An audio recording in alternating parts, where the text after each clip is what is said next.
Muy buenos días.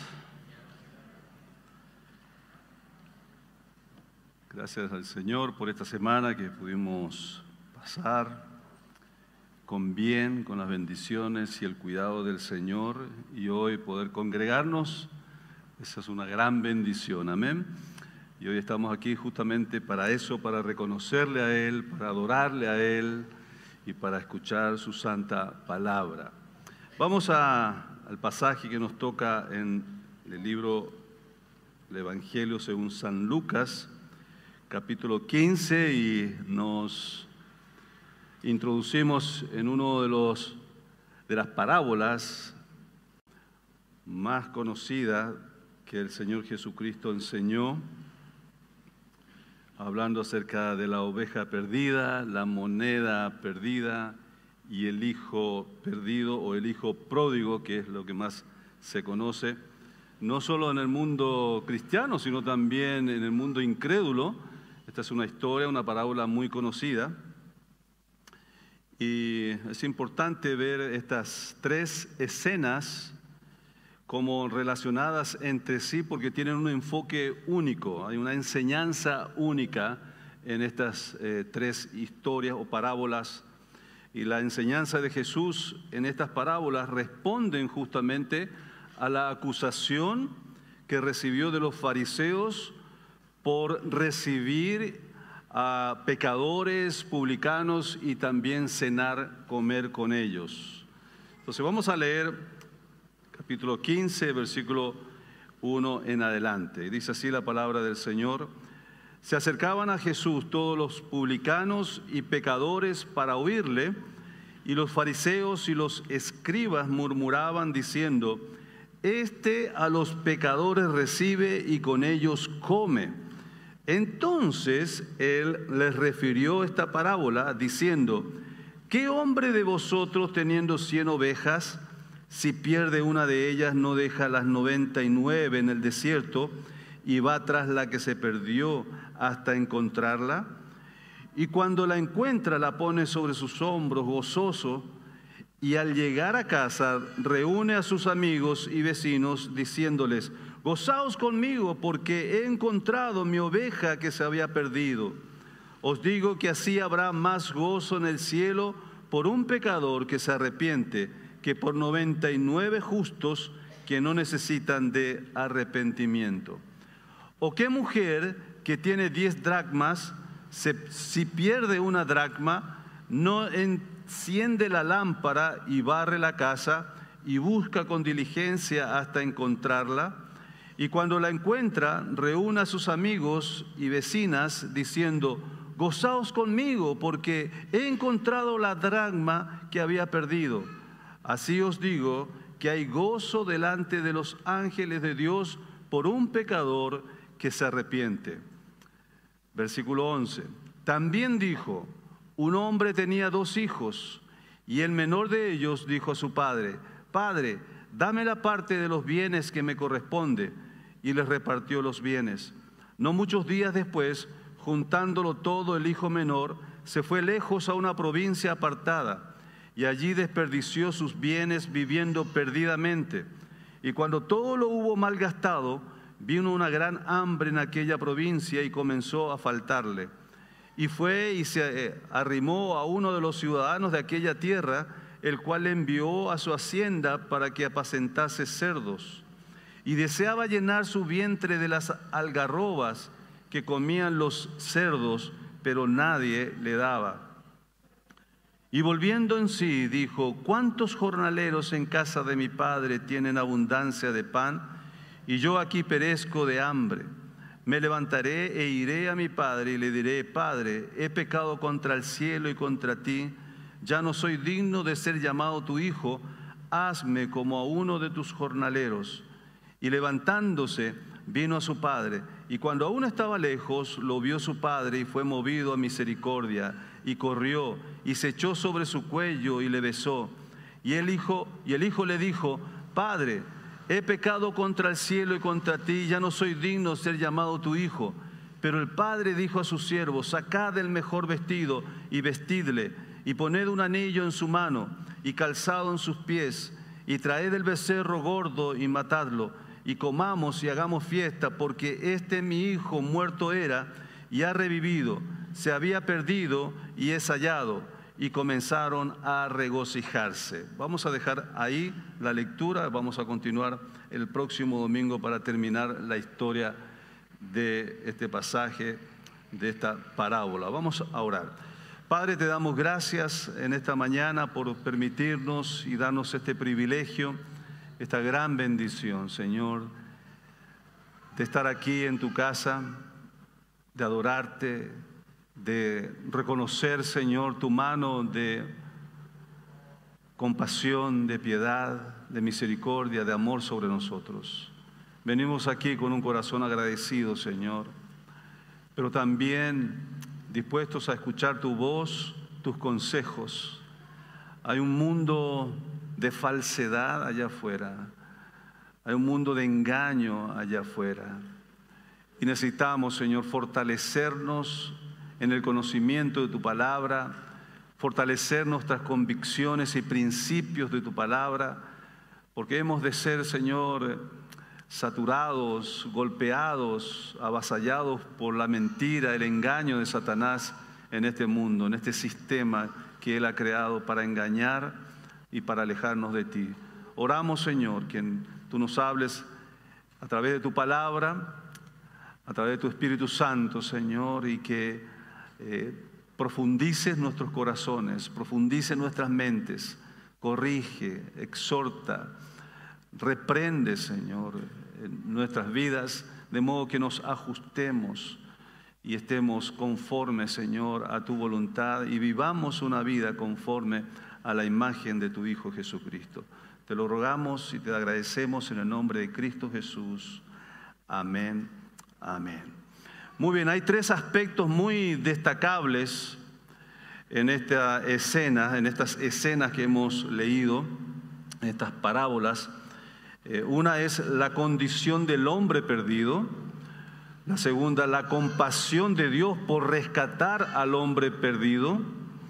Y el gozo que se manifiesta al rescatar, al encontrar lo que se había perdido. Estos son tres aspectos muy importantes que se ve en las tres parábolas. La condición del hombre perdido, esa es una condición, es una realidad. La compasión de Dios por rescatar al perdido. El título del mensaje de hoy es el amor incansable de Dios por rescatarnos. Y se ve en estas parábolas realmente ese amor incansable de Dios, inagotable de Dios por alcanzar lo que se había perdido. Entonces la enseñanza de Jesús en estas parábolas respondían justamente a aquella acusación de los fariseos cuando lo ven a Él comiendo y compartiendo con los publicanos y pecadores. Tenemos que recordar que los líderes religiosos de la época de Jesús dividieron a la humanidad en dos clases: los impíos y los justos. Ellos eran considerados los justos, por lo tanto no tenían ninguna relación con los impíos. Ellos se habían determinado vivir una vida totalmente alejada, separada de esa clase de impíos pecadores. No se acercaban a ellos, incluso había tal separación y tanto rechazo por esa clase de humanidad que ellos crearon un mandamiento diciendo que ni siquiera se acercarían para enseñarles las Escrituras Sagradas, ni siquiera para enseñarles la palabra de Dios. Estaban totalmente apartados, separados. Pero cuando el Señor Jesucristo vino, era realmente muy llamativo para los pecadores que un rabino como el Señor Jesucristo, un maestro como el Señor Jesucristo, se acercara a ellos, compartiera con ellos y aún comiera con ellos, se sentara con ellos en las mesas. No se veía eso por ninguna parte entre los religiosos, fariseos y saduceos, compartiendo con los de la clase de los publicanos y pecadores. Recuerden lo que son los publicanos. ¿A quién se le llamaban los publicanos? A los cobradores de impuestos, ¿verdad? Que se aliaban con el gobierno de Roma, cobrando impuestos al pueblo de Israel, y obviamente que eran considerados como la clase traidora de los israelitas. Eran repudiados por los israelitas, los publicanos, y siempre se asociaba con el término publicano pecadores, ¿verdad? O rameras, todo lo más vil y despreciable de la sociedad eran acompañados con los publicanos. Entonces, los fariseos, los religiosos, no tenían ninguna relación con ellos. Entonces, para ellos era un escándalo ver al Señor Jesucristo, que era considerado aún por ellos mismos como un maestro, un conocedor de las Escrituras, que esté ahí compartiendo con aquellos quienes ellos repudiaban, rechazaban, lo odiaban, despreciaban. Por eso la acusación, ¿no? La crítica que le dieron: miren cómo está compartiendo con los pecadores y publicanos y aún come con ellos. En respuesta a esa acusación, el Señor enseña estas 3 parábolas y hace un despertar, una iluminación con estas enseñanzas del error y la equivocación con que se encontraron los fariseos. Y comienza hablando acerca de la oveja perdida, luego de la moneda perdida, y por si acaso fuera poco, enseña esta magistral historia o relato, parábola del hijo pródigo o el hijo perdido. Y hace con las parábolas la forma de poder llevar la enseñanza, las verdades de algo conocido, para que sea abierto sus mentes, abierto su entendimiento. Quiero darte un ejemplo muy práctico, muy cercano también en estos días. Yo, cuando compartí acerca de mi herida en la pierna, entonces yo sé que estuvieron algunos orando y algunos preocupados también por mi pierna. Algunos me preguntaban por eso, y gracias por su preocupación y sus oraciones. Pero yo sé que la información pudo haber sido en algún momento, en un momento un poco liviana. Algunos no le dieron mucha importancia, pero quiero compartirte más o menos cómo fue aquel incidente cuando estábamos el último día para salir ya de la playa en Chile. Íbamos a ir a Santiago, a la capital, y era el último día ya en la playa. Entonces yo tomo la escalera que quedó fuera de la casa y tenía que ponerlo dentro o debajo de la casa, guardarlo, la escalera debajo de la casa, una escalera rústica, y no me di cuenta que había un clavo de punta en el extremo de la escalera. Entonces yo me agacho y tiro la escalera por debajo de la casa, y al lanzarlo siento que se traba la escalera, ¿no? Y yo no sentí nada, ni un dolor, nada absolutamente. Entonces, ¿qué pasa? Y volví a hacer el intento, ¿verdad? Y ¡pah!, otra vez. Y claro, una vez que hice el segundo intento, el segundo impulso, mi pierna se movió. Entonces, al mirar, veo el clavo traspasado entre esta parte hasta aquí, la punta del clavo grande, oxidada. Entonces ahí dije, bueno, esto es serio. Me quedé ahí paralizado, no sabía qué hacer. Entonces tenía que retroceder otra vez la escalera, porque si lo sacaba así nomás, podía arrancarme toda la piel, ¿verdad?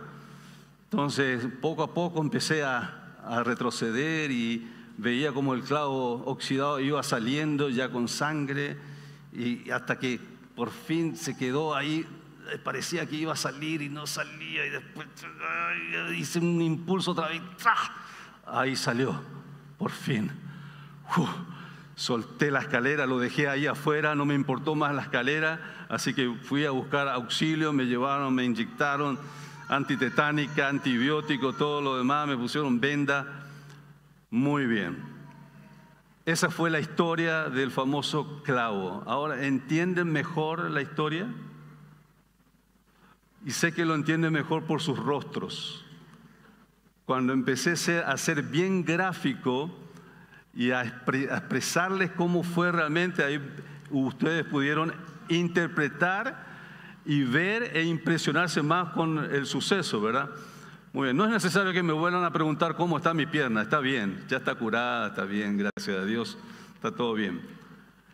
Hermanos, este era el propósito de las parábolas, de hacer que la gente o los fariseos, los religiosos pudieran ver, entender, apreciar más la verdad y no quedarse con una información errónea o inventada por ellos.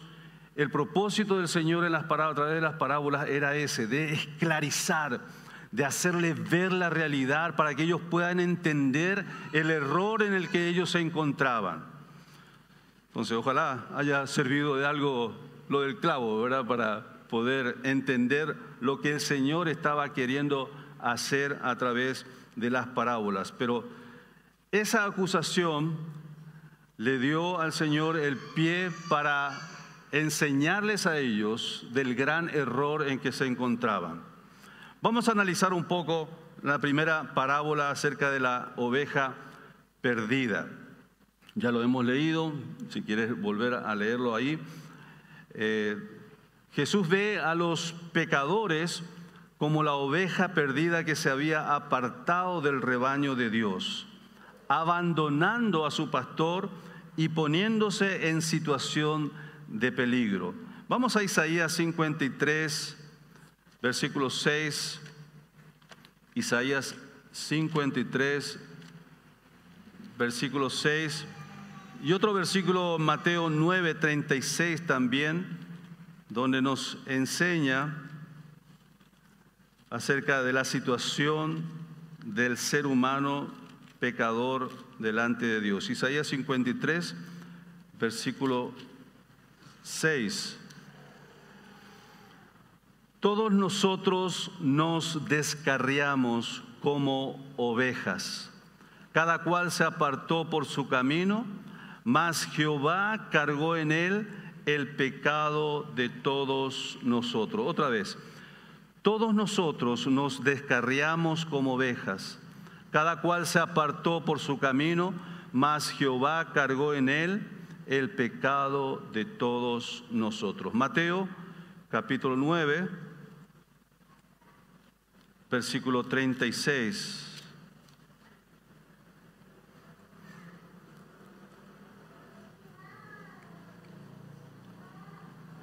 Mateo 9:36 dice así: y al ver las multitudes, tuvo compasión de ellas, porque estaban desamparadas y dispersas como ovejas que no tienen pastor. Otra vez, y al ver las multitudes, tuvo compasión de ellas, porque estaban desamparadas y dispersas como ovejas que no tienen pastor.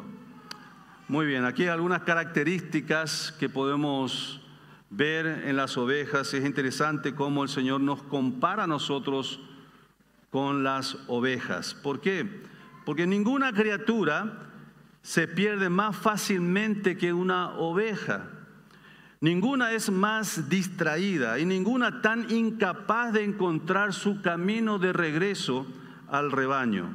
Una vez que se pierde, va a gemir y gemir y gemir por su rebaño y se va a encontrar perdida, pero va a seguir corriendo en la dirección opuesta a su rebaño. Es interesante, ¿por qué? Porque la oveja por naturaleza es un animal torpe, va en dirección opuesta a su bien, a su beneficio. ¿Y qué animal especial para compararnos a nosotros, ¿verdad? No es necesario que nos den mucha lección acerca de esto para decir, vaya que sí, nos parecemos a las ovejas, ¿verdad? Porque en lugar de buscar la solución real de nuestras vidas, vamos siempre en dirección opuesta. Somos fáciles de distraernos, somos fáciles de ser engañados, somos fáciles de perdernos. Entonces es una característica muy interesante en la oveja. La oveja perdida nunca se va a salvar a sí misma. Va a necesitar de un pastor para guiarla hacia el rebaño. Qué interesante esa expresión del Señor acerca de lo que Él vio en aquella multitud. Dice que Él se sintió muy impactado, conmovido, sus entrañas se conmovieron al ver a la multitud desorientada, perdida, como oveja sin pastor. La enseñanza en la oveja perdida, en esta parábola, es que si el pastor no pone manos a la obra, si el pastor no toma la iniciativa de ir y buscar a la oveja perdida, esta oveja está condenada a la muerte. No va a poder regresar sola, no va a poder salvarse sola. Dios es quien decide buscarla, no el perdido, no la oveja perdida. Dios es el que ha tomado la decisión de alcanzarte a vos y a mí.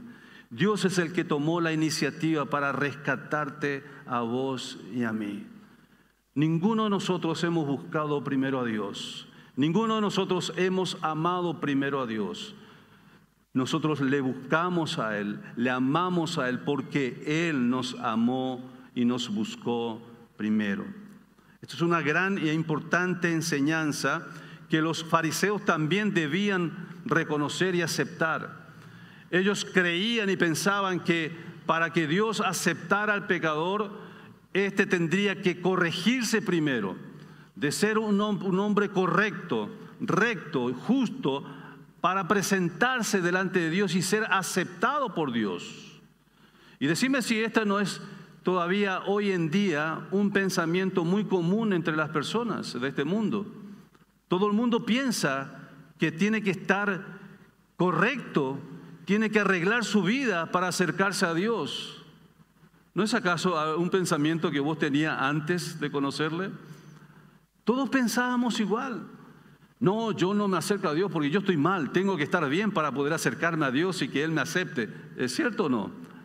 Ese es el pensamiento normal.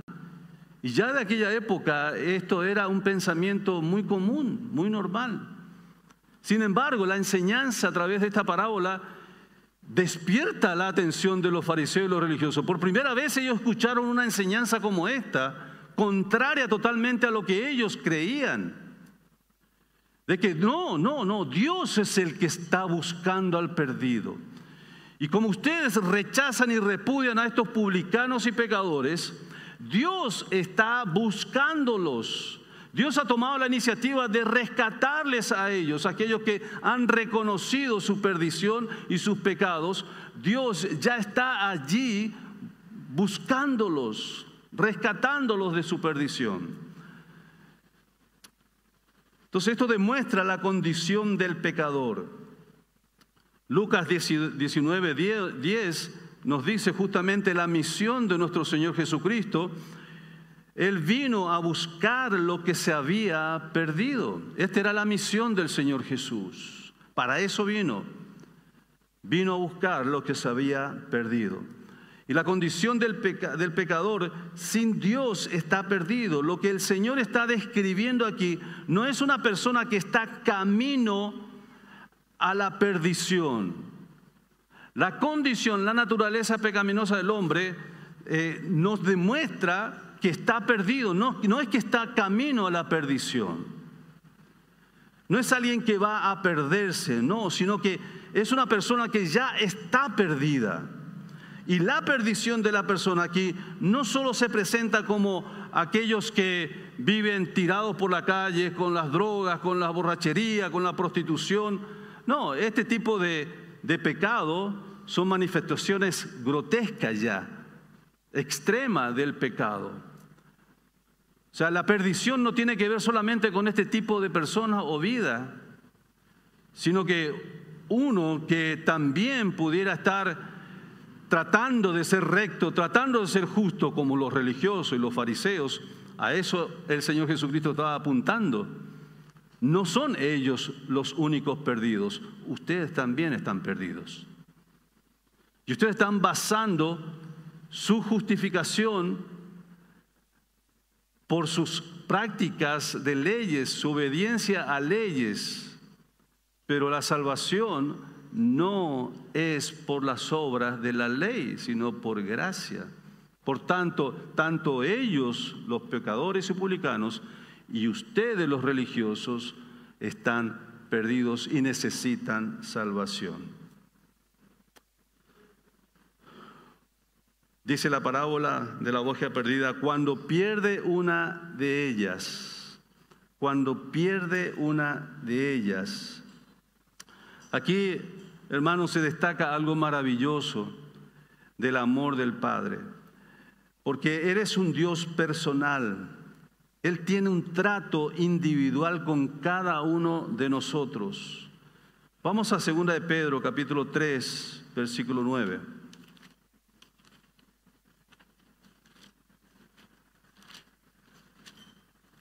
Segunda de Pedro,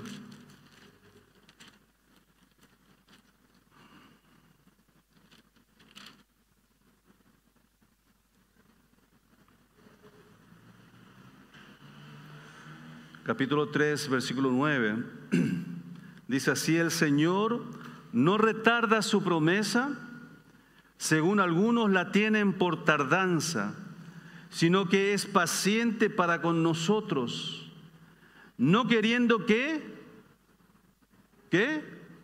ninguno perezca, sino que todos procedan al arrepentimiento.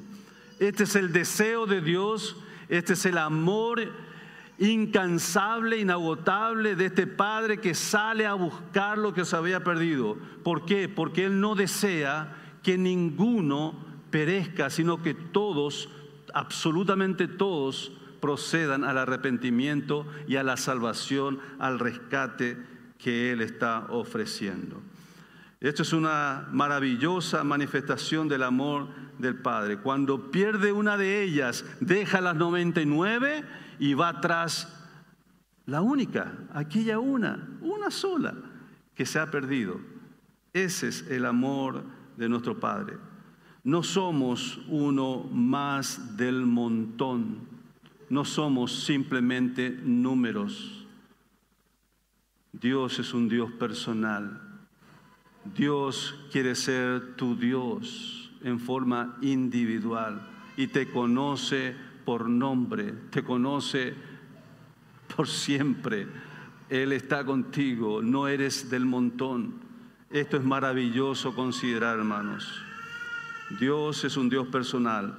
Y luego de ser hallado o hallada la oveja, dice: gozaos conmigo porque he hallado a mi oveja perdida.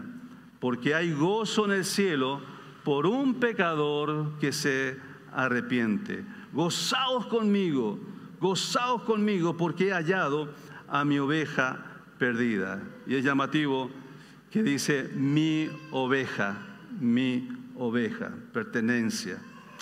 La oveja perdida.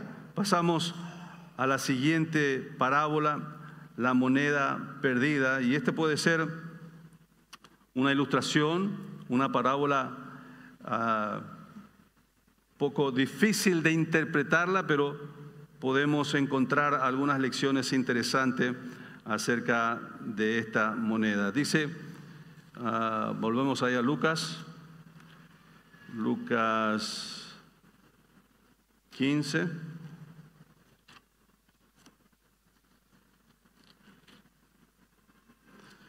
Versículo 8 dice: ¿o qué mujer que tiene 10 dracmas, si pierde una dracma, no enciende la lámpara y barre la casa y busca con diligencia hasta encontrarla? Y cuando la encuentra, reúne a sus amigos, amigas y vecinas, diciendo: gozaos conmigo, porque he encontrado la dracma que había perdido. Así os digo que hay gozo delante de los ángeles de Dios por un pecador que se arrepiente.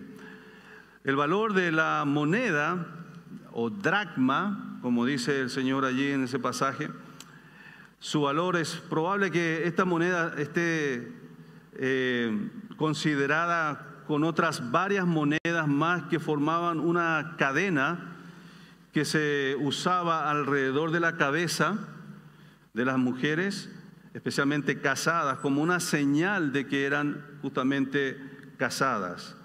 Era un adorno muy preciado que hizo que la pérdida realmente fuera muy penosa. Y esta moneda, una sola moneda, un dracma, tenía el valor de 10 días de trabajo. O sea, tenía su costo, tenía su valor. Y aquí vemos también una incapacidad, así como vemos en la oveja que era incapaz de rescatarse a sí misma. Obviamente que la moneda tampoco va a poder salir por sí misma para decir, aquí estoy, encuéntrame, aquí estoy. No, es pasivo totalmente para ser encontrado. Si la oveja era incapaz de rescatarse, menos una moneda, ¿verdad? Es totalmente pasiva en su recuperación, pero la mujer trabaja arduamente con la lámpara, levantándose temprano para buscar y encontrarla. Esta era la enseñanza de la parábola. Y es una imagen de la obra poderosa de Dios en su gracia soberana para salvar al pecador que está muerto, totalmente pasivo e incapaz en sus pecados para salvarse a sí mismo. En Efesios capítulo 2, versículo 1, recordamos, os dio vida juntamente con Cristo cuando estabais muertos en vuestros delitos y pecados. Entonces, también nosotros éramos incapaces, pasivos totalmente en cuanto a nuestra salvación, en cuanto a nuestra recuperación o rescate. Pero la obra misericordiosa y soberana y poderosa del Señor hizo que nosotros fuésemos rescatados, encontrados y salvados. Pero hay un privilegio también aquí en toda esta enseñanza de la moneda perdida.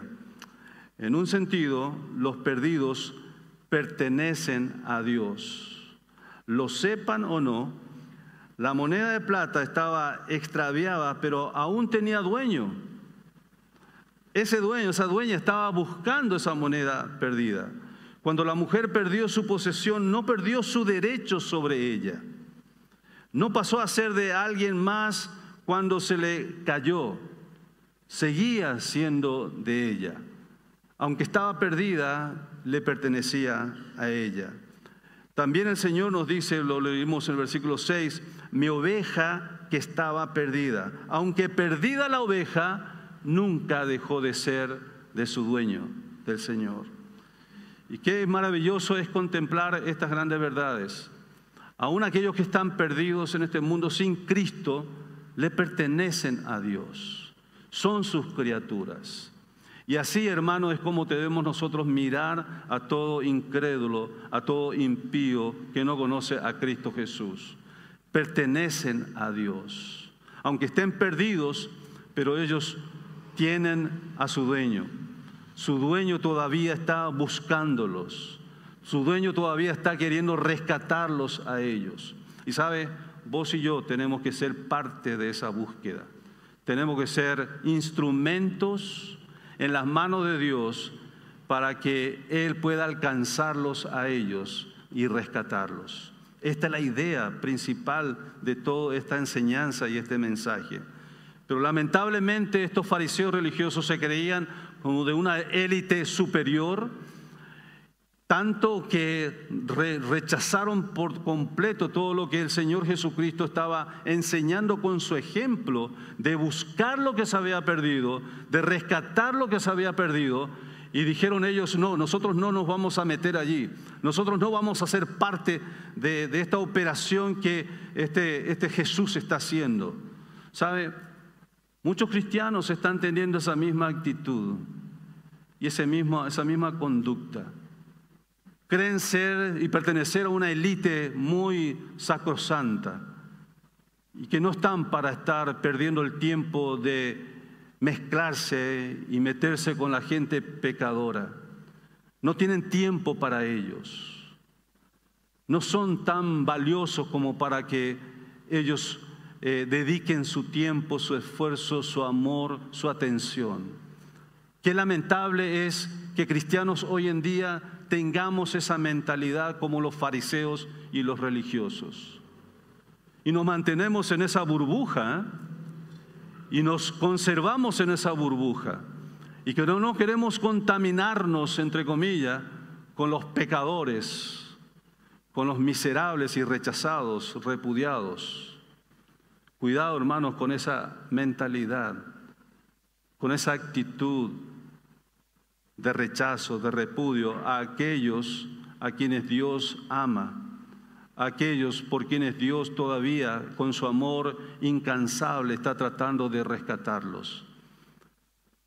Ni vos ni yo podemos imaginar los tentáculos o los lazos que Dios está lanzando sobre las vidas de cada una de aquellas personas sin Cristo que tú conoces, que están a tu alrededor. Dios está tratando de alcanzarlos. ¿Qué estás haciendo vos para ser parte de esa misión y esa operación? Ojalá pudiera ser un instrumento de bendición, de alcance y no un instrumento de tropiezo. Cuidado con eso. Dios sigue buscando, amando y tratando de alcanzar lo que se había perdido, lo que está perdido, lo que está perdido.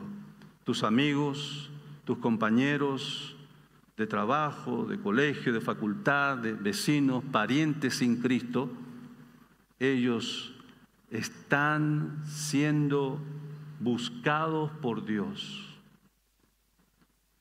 Ellos son el objeto del amor de Dios. Tenés que decirle al Señor: Señor, ayúdame a ser yo un instrumento de ayuda, un instrumento de acceso, para que tu mano de amor alcance a estas vidas perdidas y no ser un tropiezo allí. No pensamos muy seguido en un Dios que se está regocijando, ¿verdad? Siempre pensamos, por todas las atrocidades que hay en este mundo y las maldades y el pecado, que Dios debe estar muy enojado o muy triste por todo lo que está viendo en este mundo. Pero sabes, el Señor enseña en estas parábolas que Dios es un Dios de regocijo también. Por cada alma que se arrepiente, hay gozo en los cielos.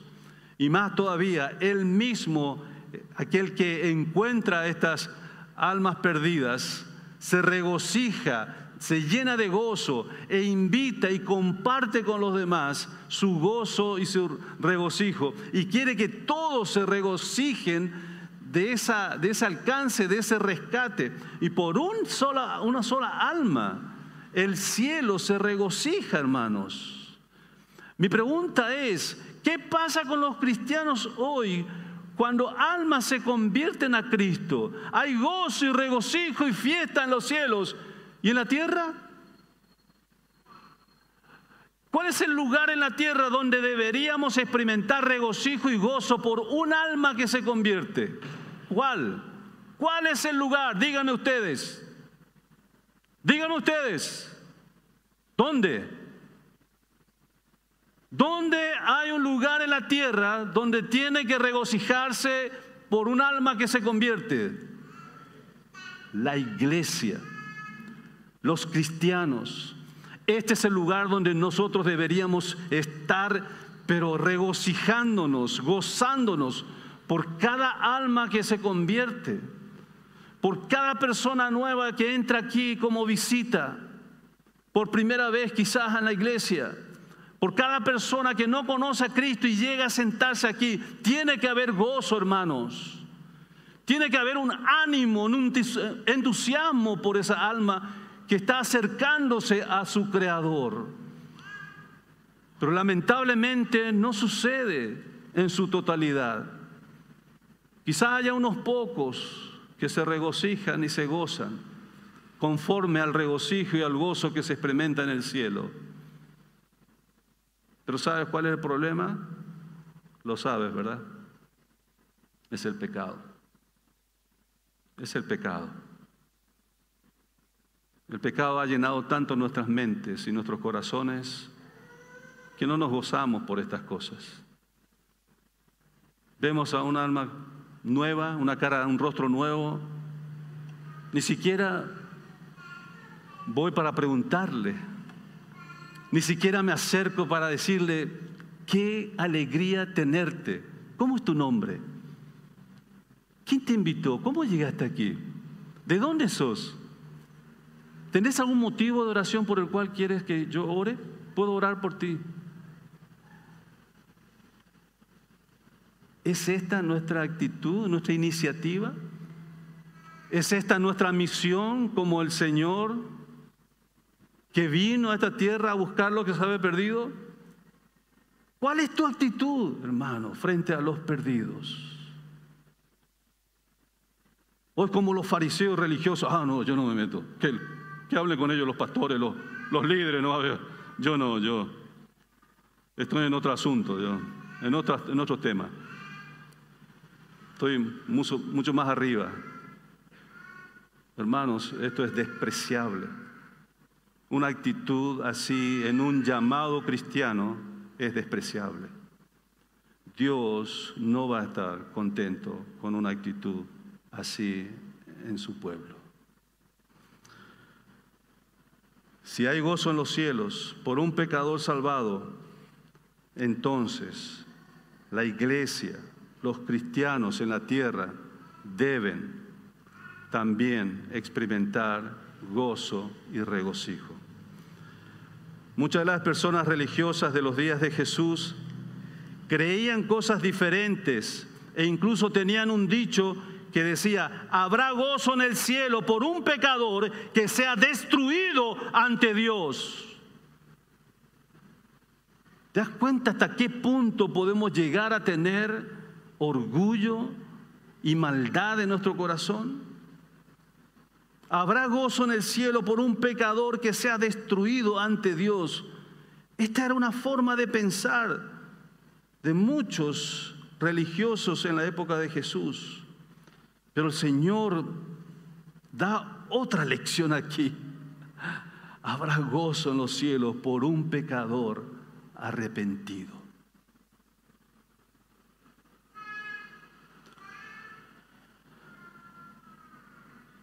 Los cristianos de hoy debemos tener cuidado, mucho cuidado, en no dar la misma impresión que daban los fariseos y los religiosos de aquella época.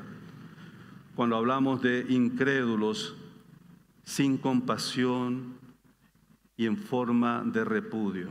Cuidado con eso. A veces hablamos contra los incrédulos condenándolos. Cuidado, hermanos. Está tocando el corazón de Dios. 2 Corintios capítulo 6, versículos 11 y 12. Un pasaje que siempre me ha desafiado mucho. 2 Corintios 6, 11 y 12.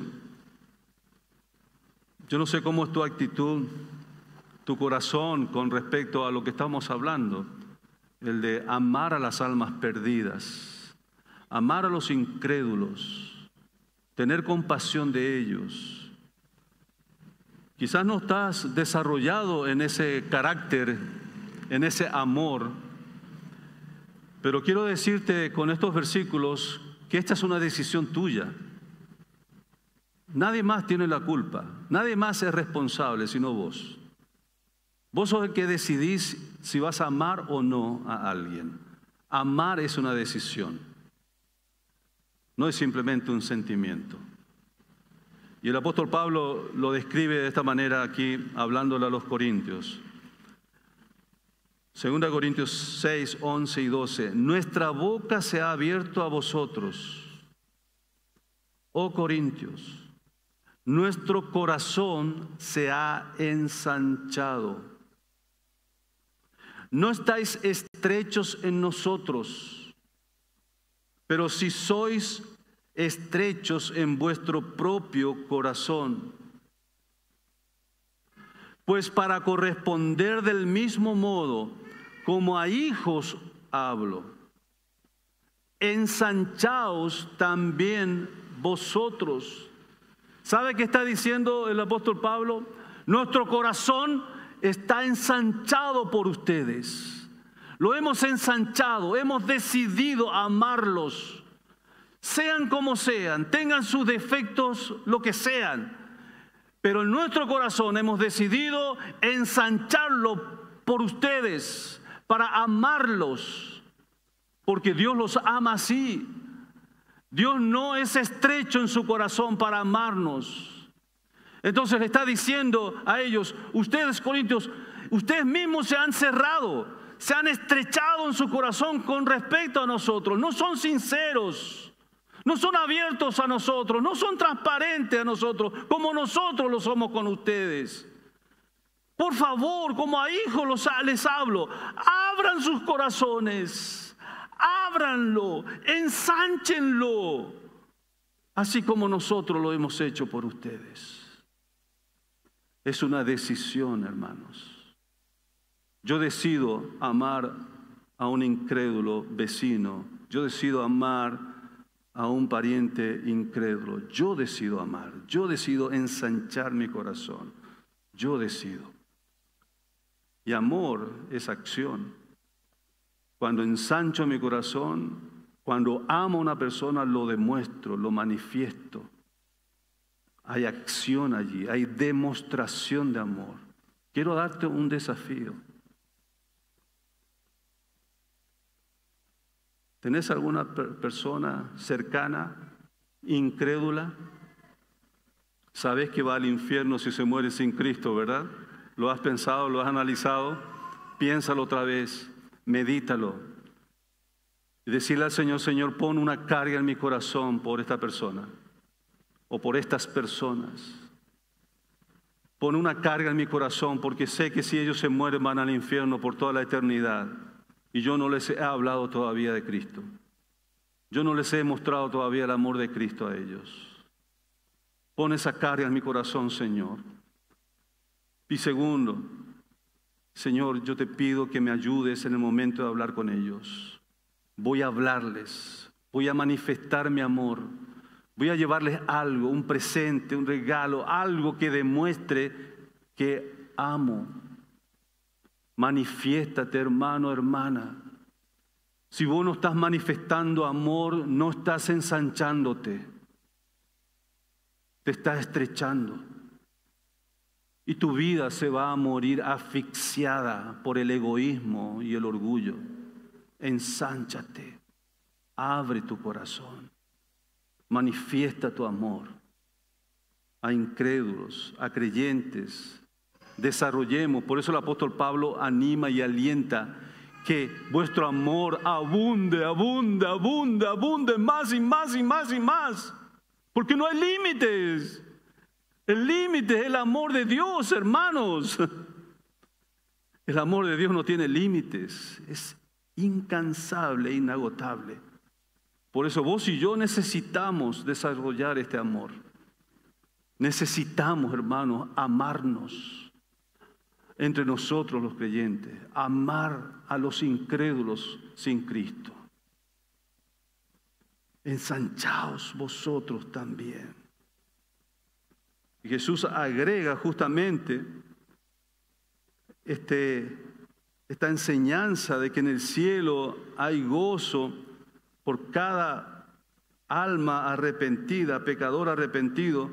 Agregó esto para que tanto los líderes religiosos como los pecadores que lo escucharon supieran que el arrepentimiento es el camino para la salvación para los perdidos.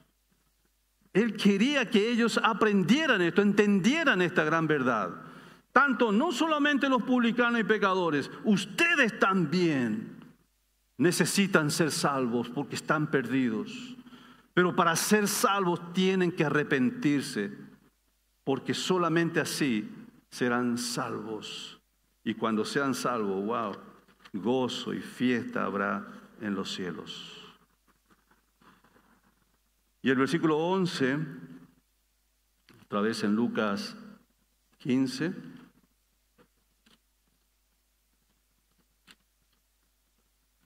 comienza el relato de la parábola del hijo pródigo. No vamos a tocar todo este pasaje, pero solamente una introducción. La palabra pródigo es una persona que desperdicia en gastos inútiles sin medida. Es el caso del hijo pródigo, ¿verdad?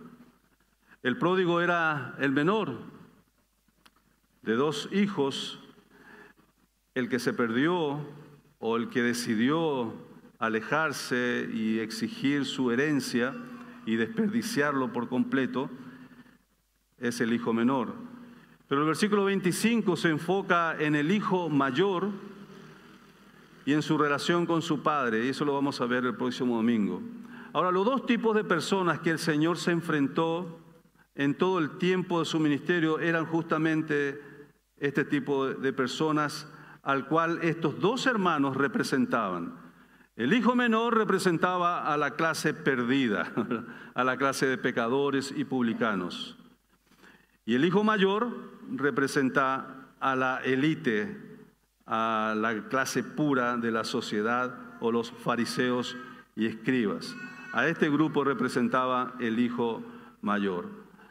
Ahora, estos judíos estaban escandalizados justamente porque el Señor estaba sentado con esa calaña de personas, y con esta parábola el Señor les enseña que ellos también tenían la misma condición de pecadores, la misma condición de perdidos. El foco de la parábola no es la relación de padres e hijos, aunque se puede aprender bastante acerca de esta enseñanza de la relación de padres e hijos, pero el foco es la independencia de Dios. Este es el enfoque de la historia o la parábola del hijo pródigo. Recordemos que el padre representa a Dios. La enseñanza del Señor es en cuanto a la obstinación del hombre de dejar de depender de Dios y de vivir una vida independiente de su Creador.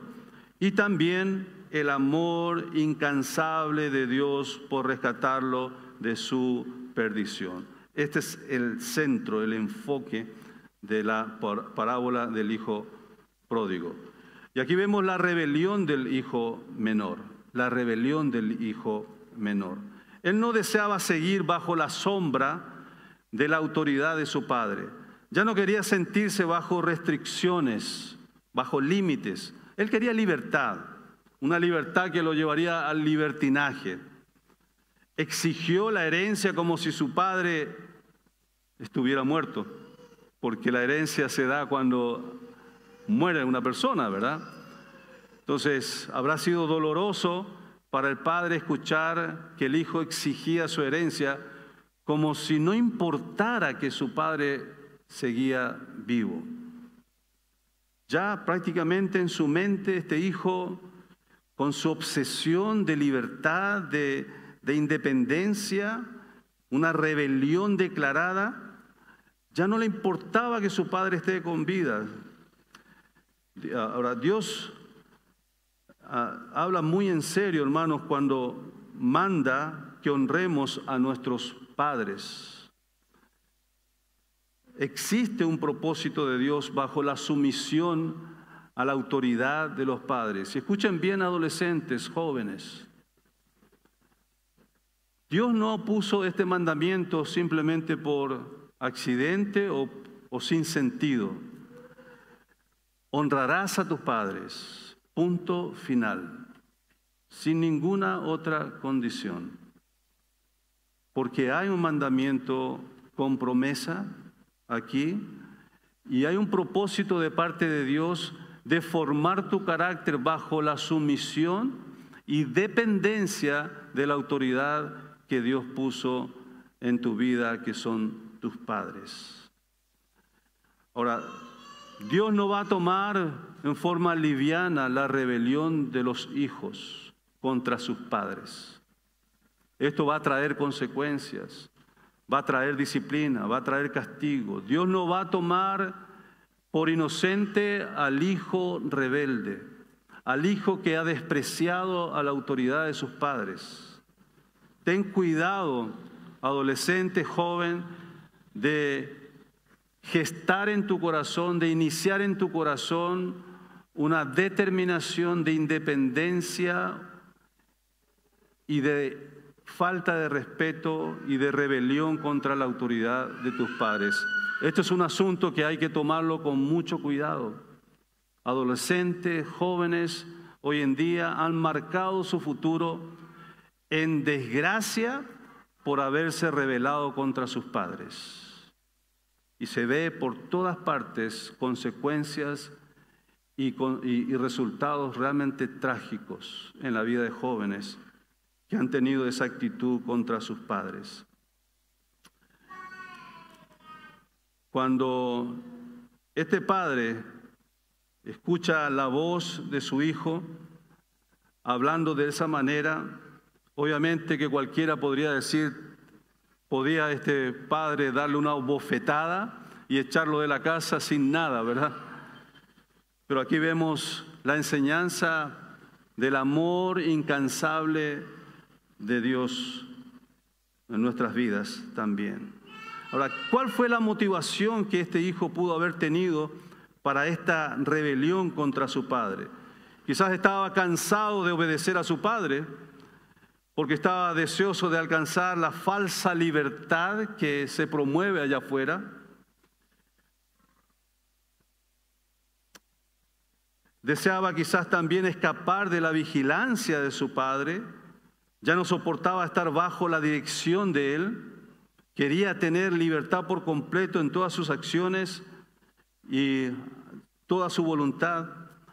Quizás no tenía también confianza en la administración de su padre, por tanto él quería tener sus bienes en sus propias manos, a fin de que su padre no le frenara en todos sus intentos y deseos de utilizar el dinero y su fortuna, que no le pusiera límites en las locuras que él deseaba realizar.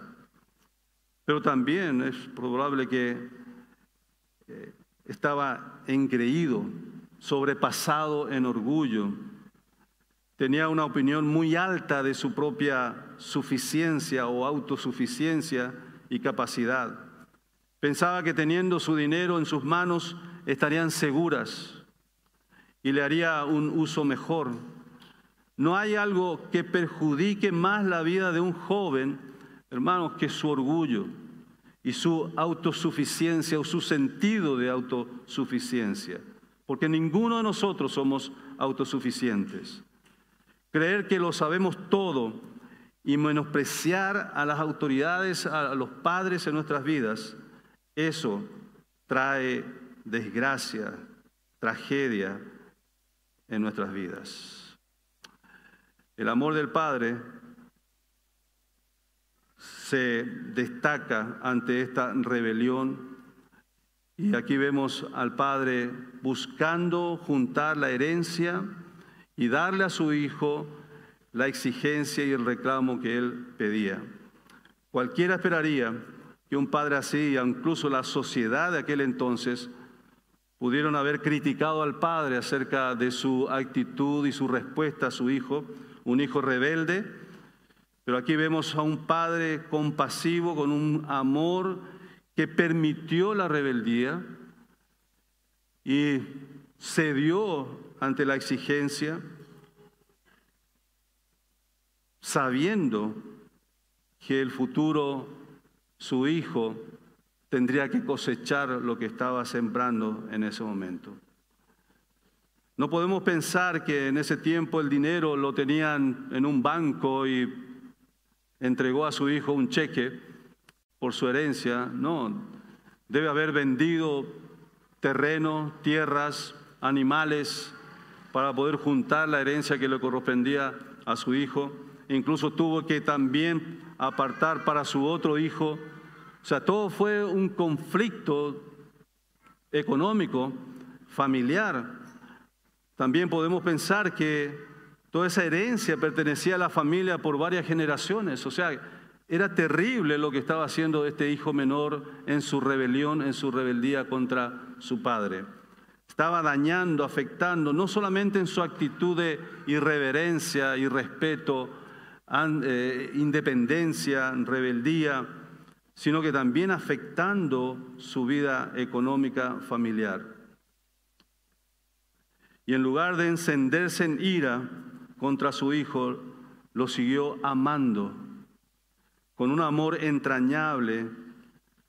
Su amor toleró esa soberbia e insolencia, pero sabiendo que vendrá un futuro en donde ese hijo iba a tener que cosechar, sufrir las consecuencias de su gran error. Así es también nuestro Padre Celestial con el pecador. No fuerza a nadie a quedarse en su casa, bajo su dominio suave y paternal, sino entrega a los hombres a los deseos de sus propios corazones y les dice, bueno, ahí está. He puesto delante de ti el camino del bien y del mal. Escoge, tú escoge.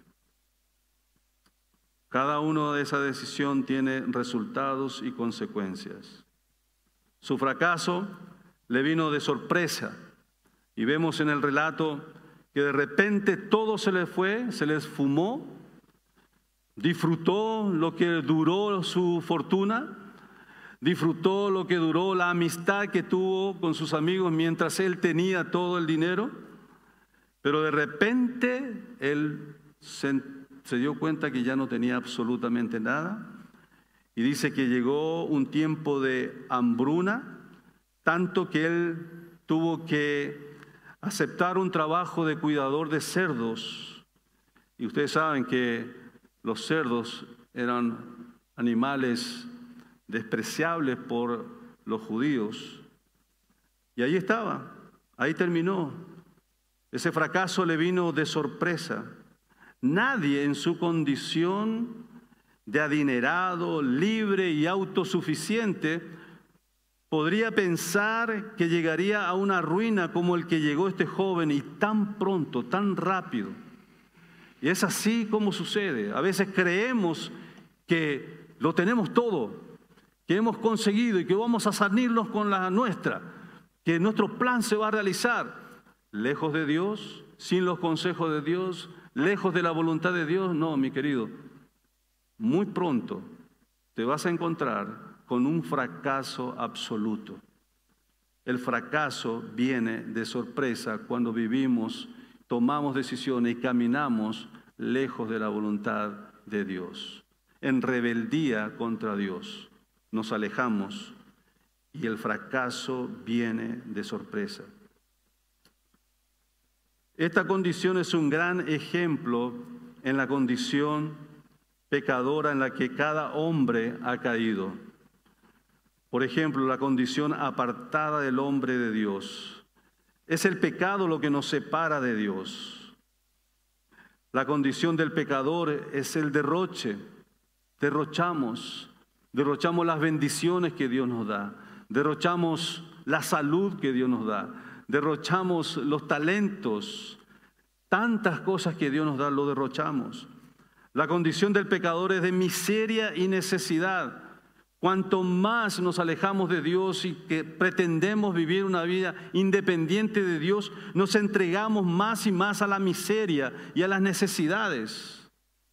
Pareciera que nunca vamos a salir del problema y de las miserias que nos encontramos.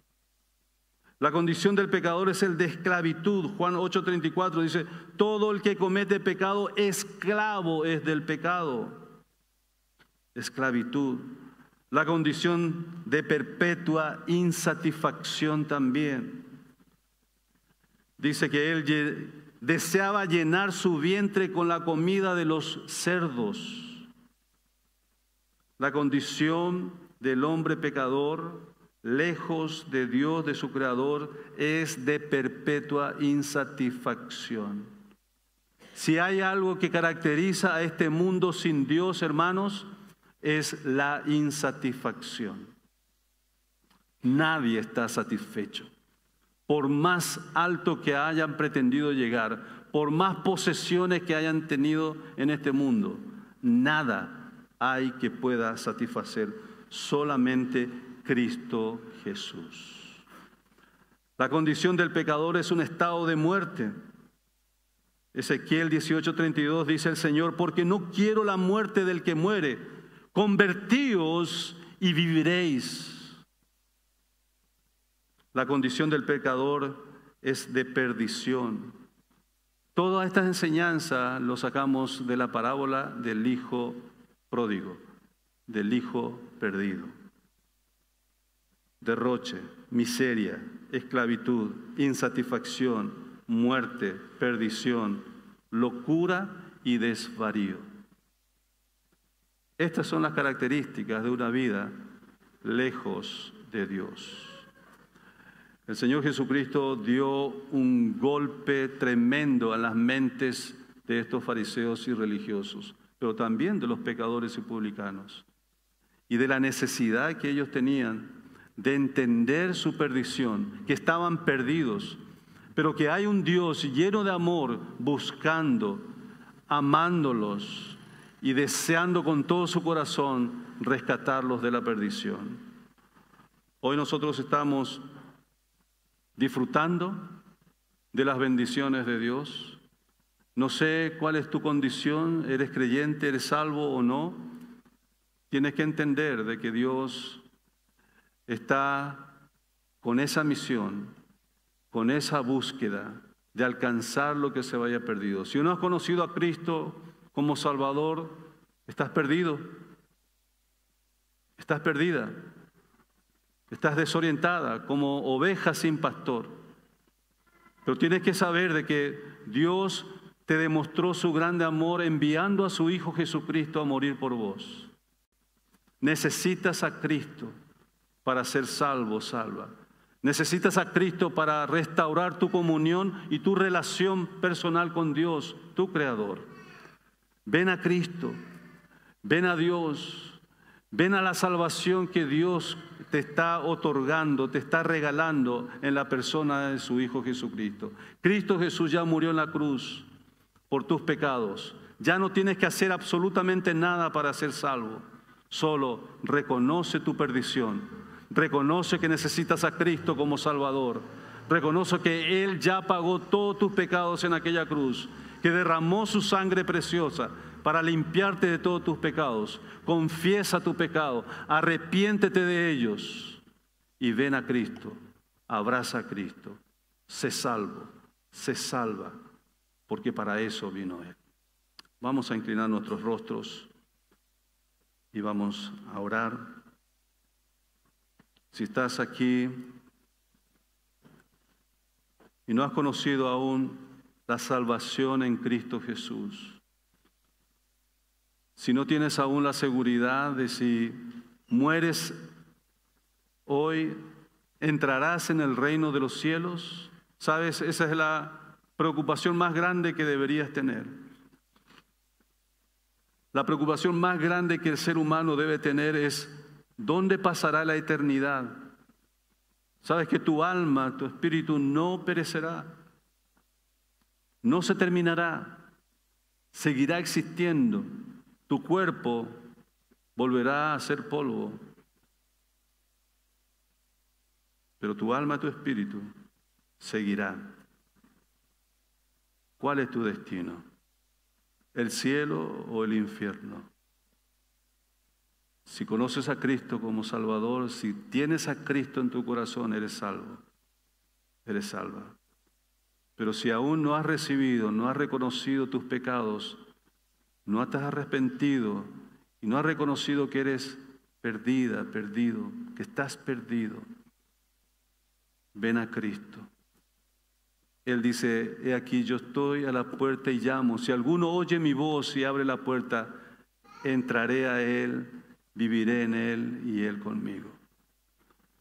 Ven a Cristo, Él está llamando a tu puerta. Dile, Señor, reconozco mis pecados. Dile así, reconozco mis pecados y me arrepiento de todos ellos. Reconozco que estoy perdido, perdida. Pero gracias porque viniste a buscarme. Gracias porque moriste en la cruz por mí, para rescatarme, para pagar todos mis pecados en aquella cruz.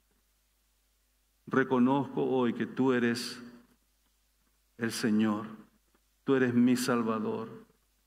Te pido que entres en mi corazón, entre en mi vida y sé mi Salvador. Gracias por venir y rescatarme, por amarme de tal manera que entregaste a tu único Hijo a morir por mí. Si esta fue tu oración, nadie está mirando, yo quiero ver tu mano levantada. Si hay alguien que ha dicho, sí, yo he reconocido a Cristo Jesús en mi corazón en esta mañana. Amén, Dios te bendiga. Yo le he dicho al Señor que entre en mi vida, quiero ser salvo, quiero ser rescatado, quiero ser perdonado de mis pecados, perdonada. Quiero que Cristo sea mi Salvador desde ahora y para siempre y tener la seguridad de ir al cielo desde ahora y para siempre. Ese es mi deseo, es mi pedido al Señor. Si hiciste esta oración, levanta tu mano donde está. ¿Alguien más que está diciendo sí? Amén, Dios te bendiga. ¿Puedes bajar tu mano? ¿Alguien más que está diciendo sí? Yo le pedí hoy a Cristo Jesús que sea mi Salvador. ¿Estás seguro de tu salvación? ¿Segura de tu salvación? Ven a Cristo. Ven a Cristo. Padre, te damos gracias por tu palabra en esta mañana.